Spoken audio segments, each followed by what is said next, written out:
साथ market big voice में value quest investment advisers के सीईओ रवि धर्मश्री जुड़ गए। रवि जी, स्वागत है आपका। आई एम श्योर ये डेटा पॉइंट्स आपने भी खूब पढ़े हैं ओवर द वीकेंड से। काफ़ी सारी चीज़ें, काफ़ी उल्लेख किया गया है कि हाउस होल्ड कंजम्पशन कितना बदला है। तो जिस नींव पर भारतीय इकोनॉमी या फिर भारतीय बाजार में सबसे पहले निवेश होता था, उसी की मैं बात करना चाहूंगी। हम एक कंजम्पशन ड्रिवन इकोनॉमी रहे हैं पिछले 2 सालों से, लेकिन लगातार एक सुर में सभी कंपनियां कह रही थी और अभी भी कह रही हैं कि अर्बन में ज्यादा ग्रोथ है वर्सेस रूरल। ये डेटा पॉइंट तो कुछ और ही कहता है। No, I think from the listed market perspective, जो हमारा कंक्लूजन है वो सही है। जो सर्वे जो कह रहा है, मैं नहीं कहता कि वो सर्वे गलत है, बट लिस्टेड मार्केट के पर्सपेक्टिव से आप देखो तो कॉन्ट्ररी फोर्सेस चल रहे हैं। एक है कि कंजम्पशन कहाँ हो रहा है और कितना तेजी से हो रहा है, और दूसरा है कि वो उसका फायदा किस कंपनी को मिल रहा है। तो क्या वो लिस्टेड कंपनी को मिल रहा है या वो अनऑर्गेनाइज्ड प्लेयर को मिल रहा है। तो जहां पर अर्बन कंजम्पशन है वहां पर ज्यादा फॉर्मलाइजेशन हो चुका है, ब्रांडेड चीजें ज्यादा बिकती हैं। जहां पर रूरल कंजम्पशन है वहां पर शायद लोकल रीजनल ब्रांड ज्यादा बिकते हैं जिनका लिस्टेड मार्केट में रिप्रेजेंटेशन नहीं होता है, इसीलिए शायद वो कैप्चर नहीं हो पा रहा है। दूसरा, एक 3 साल से एक गवर्नमेंट की जो स्कीम चल रही है फ्री फूड ग्रेन्स की, इसकी वजह से भी शायद ये हो सकता है कि बिकॉज आपको फूड ग्रेन्स पर खर्चा नहीं करना पड़ता है, इसलिए आपका कंजम्पशन शायद अदर डिस्क्रिशनरी आइटम की तरफ मुड़ चुका है। बट ये दैट डज नॉट मीन के आपके पास ज्यादा डिस्क्रिशनरी स्पेंडिंग पावर आ चुका है। I think that has been missing in the rural economy overall last 3 साल से पोस्ट कोविड। आई थिंक वो जब फार्म इनकम इंक्रीज होंगे, जब वेल्थ इफेक्ट बढ़ेगा, जब वेजेस बढ़ेंगे, तब जाकर वो उस पावर का नतीजा दिखेगा। And I think we are all waiting for that. I think अगले 5-10 साल में नो डाउट कंजम्पशन बढ़ना है, और इसमें rural consumption will play a big part in that, and we hope that the trends that are shown in the last few years continue going forward also. उस perspective पर, इस data point पर रवि जी, क्या इस समय यहां से आगे आपको लग रहा है जो अब तक मास मार्केट में सेल्स में पिकअप नहीं था, in listed players, in branded players में, उसमें अब कुछ पिकअप आने के आसार हैं? Would you want to position yourself as a buyer in these stocks? You are absolutely right. I think 2 aspect होते हैं। एक है कि साइकिल टर्न हो रही है, तो साइकिल टर्न शायद और 6-12 महीने में हो जाए, बट दूसरा एस्पेक्ट होता है कि वैल्यूएशंस अट्रैक्टिव हुए या नहीं। तो वैल्यूएशन अट्रैक्टिवनेस भी थोड़ी मिसिंग है। तो मेरे हिसाब से यहाँ पे 6 से 12 महीने का गैप है, जहां पर थोड़े ट्रेंड और डिटेरियोरेट होंगे और थोड़ा वैल्यूएशन और बेटर होगा, तब जाके हम प्रोबेबली ये कंजम्पशन स्पेस को काफी will be more bullish on that. At this point of time हम अपने रडार पर रख रहे हैं और मॉनिटर कर रहे हैं कि या क्या साइकिल टर्न हो रही है और क्या वैल्यूएशन अट्रैक्टिव हो रहे हैं नहीं। रवि जी नमस्कार, वीरेंद्र बोल रहा हूँ डेली स्टूडियो से।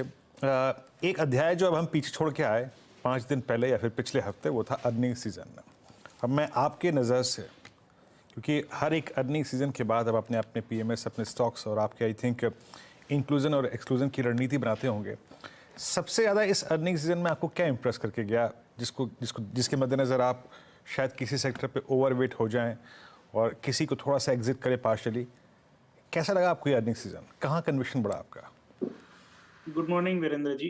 आई थिंक जहां पर हम पोजीशनड हैं वही एरियाज ज्यादातर यहाँ पर और भी अच्छे रिजल्ट्स दिखा रहे हैं। फॉर एग्जांपल कैपिटल गुड्स हैं। आई थिंक कैपिटल गुड्स और मैन्युफैक्चरिंग फोकस्ड कंपनीज और इंडस्ट्रीज काफी अच्छा कर रही हैं। इंफ्रास्ट्रक्चर फोकस्ड इंडस्ट्रीज काफी अच्छा कर रही हैं। एक्सपोर्ट ओरिएंटेड सेक्टर्स इतना अच्छा नहीं कर रहे हैं।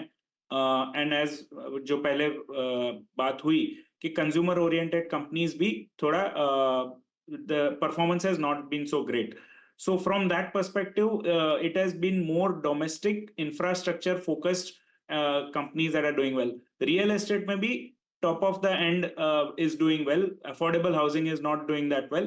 Premium category के real estate अच्छे कर रहे हैं, तो उनके आसपास के real estate ancillary companies भी अच्छी कर रही हैं।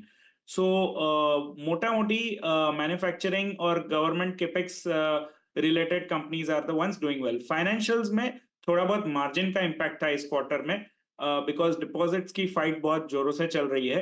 बट जहां पर ये जो एक दौर चला था कि हर एक फाइनेंशियल कंपनी अच्छा कर रही थी, अब शायद आगे चलकर उसका थोड़ा सेपरेशन होगा, जहां जिस कंपनी और जिस बैंक या एनबीएफसी की डिपॉजिट लेने की क्षमता ज्यादा होगी, वो बेहतर करेगा आगे चलकर। सो इक्विटी तो सबको मिल रहा है, बट डिपॉजिट सबको नहीं मिल पा रहे हैं और निम का प्रेशर बना हुआ है। बट एसेट क्वालिटी का कोई प्रॉब्लम नहीं है फाइनेंशियल्स में, तो that should do well. One more space जो काफी अच्छा कर रहा है वो है capital markets and capital markets related ancillaries. तो चाहे वो एक्सचेंजेस हों, डिस्काउंट ब्रोकरेजेस हों, वेल्थ मैनेजर्स हों या मार्केट इंफ्रा कंपनीज हो, उन सारे कंपनीज के नंबर्स अच्छे आ रहे हैं। ओके, वाकई रवि जी आपने एक बात तो सही कही। आपका मतलब मेरा जब आपसे पहले भी प्रीवियस इंटरेक्शन हुआ उसमें आपका कैपिटल गुड्स पे काफ़ी कन्विक्शन था। मतलब 2020 से पोस्ट कोविड इनकी जर्नी कुछ और थी और मात्र इन 3-3.5 वर्षों में ये स्टॉक डबल हो गया। फॉर इंस्टेंस अगर आप एल को देखें, एल सिंस इंसेप्शन और आई मीन 1100-1200 रुपये का स्टॉक हुआ करता था और 1200 रुपये से आज 3500 रुपये।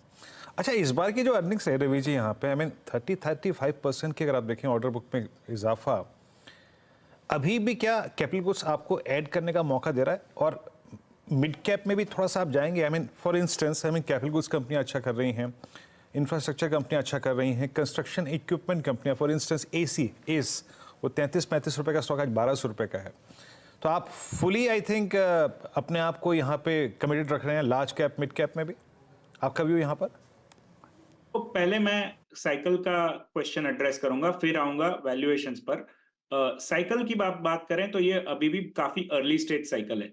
अभी तक जितनी भी कैपेक्स साइकिल चली है लास्ट 3 साल से, वो सारा सेंट्रल गवर्नमेंट ड्रिवन कैपेक्स है। स्टेट गवर्नमेंट और प्राइवेट कैपेक्स का अभी तक योगदान काफी कम रहा है इन दिस कैपेक्स साइकिल। दूसरा, आप अगर कंपेयर करें प्रीवियस जो कैपेक्स साइकिल थी हमारी, जो 2002-3 से शुरू हुई थी और 2008-9-10 तक चली थी, उसमें जो कंपनियों की जो साइज चेंज हो गई थी, जो उनका पीक मार्जिन हुआ था या जो स्टॉक रिटर्न्स बने थे, उस मुकाबले लग रहा है अभी भी हम बिगिनिंग ऑफ द साइकिल में ही हैं। यस, क्या होता है कि जब बिगिनिंग ऑफ द साइकिल होता है तो अर्निंग्स से पहले स्टॉक प्राइस भाग जाते हैं, तो ये इनके सारे पीई मल्टीपल हमको 80-90-100 दिखने लगते हैं, क्योंकि अर्निंग्स अभी आना बाकी है, बट स्टॉक प्राइस पहले ही भाग चुके हैं। तो मैं ये नहीं कहूंगा कि इन्हीं वैल्यूएशंस पर एंटर करना चाहिए, बट अगर आप थोड़ा 3-4 साल का व्यू लें तो ये साइकिल अभी भी खत्म नहीं हुआ है। At some point of time आपको शायद बेटर एंट्री पॉइंट मिले, तो उस वक्त आपको जरूर इसमें एंट्री करना चाहिए। One more thing that is different from the previous cycle is कि previous cycle was driven a lot by steel capex, road capex, thermal power capex and real estate. इस बार जरा capex का ये देखें, मिक्स देखें तो अलग है। यहाँ पर न्यू ग्रीन एनर्जी का ज्यादा योगदान रहा है। पावर में ऑफ कोर्स है, बट पावर में अगेन कोल नहीं है। रियल एस्टेट में हो रहा है, बट रियल एस्टेट में अगेन थोड़ा कंसोलिडेशन हो रहा है और प्रीमियम एंड पर है। प्राइवेट सेक्टर का जो कैपेक्स है वो काफी ब्रॉड बेस्ड है। फार्मा, केमिकल्स वगैरह जैसे सेक्टर्स में होता है, जहां पर एम्फोसिस ज्यादा heavy large industrial capital goods पर नहीं होता है, बट छोटे प्रोडक्ट कंपनीज और कंज्यूमेबल कंपनीज जो होती हैं उन पर ज्यादा असर पड़ता है। तो वो उस तरह की कंपनियां ज्यादा बेटर कर रही हैं। सो ये थोड़े डिफरेंसेस है as compare to previous cycle, but इसमें कोई डाउट नहीं है कि साइकिल अभी शुरू हुई है। मार्केट ने उसको रिकॉग्नाइज कर लिया है, इसलिए थोड़े भाव अभी ज्यादा बढ़े हुए हैं, but at some point of time अगर आपको अच्छा एंट्री पॉइंट मिलता है तो आपको जरूर कंसिडर करना चाहिए। साइकिल अभी पूरी नहीं हुई है। ओके, एक छोटा सवाल, सरकारी कंपनियों में आप अभी भी क्या नया निवेश कर रहे हैं रवि? हम ऐसे नहीं सोचते कि ये गवर्नमेंट कंपनी है, इसमें मुझे निवेश करना है, या गवर्नमेंट कंपनी नहीं है। हम ये देखते हैं कि अगले 5 साल किसका बिजनेस आउटलुक अच्छा है, फिर हम देखते हैं कि वो कंपनी किसकी ओन्ड है और क्या हमारा और उनका अलाइनमेंट ऑफ इंटरेस्ट है या नहीं। सो फॉर एग्जांपल, अगर आप देखें तो पीएसयू बैंक्स में तो स्टेटेड इंटेंट है गवर्नमेंट का कि यहाँ पर उनको कंसोलिडेट करना है। अब यहाँ पर आपकी जो कंपनी है will end up being an acquirer या it will end up being acquired, will determine whether आपका और उनका इंटरेस्ट अलाइंड है कि नहीं है। जैसे पहले राउंड में हुआ था जो कंसोलिडेशन, वहां पर जनरली जो एक्वायरर होता है उसको सस्ते दाम में दिया जाता है, पर जो अक्वायरर होता है उसके लिए भी अगले 2 साल 3 साल थोड़ा इंटीग्रेशन का प्रॉब्लम आता है। So we will avoid that kind of a scenario जहां पर एक एक्विजिशन और कंसोलिडेशन ड्रिवन स्टोरीज हैं।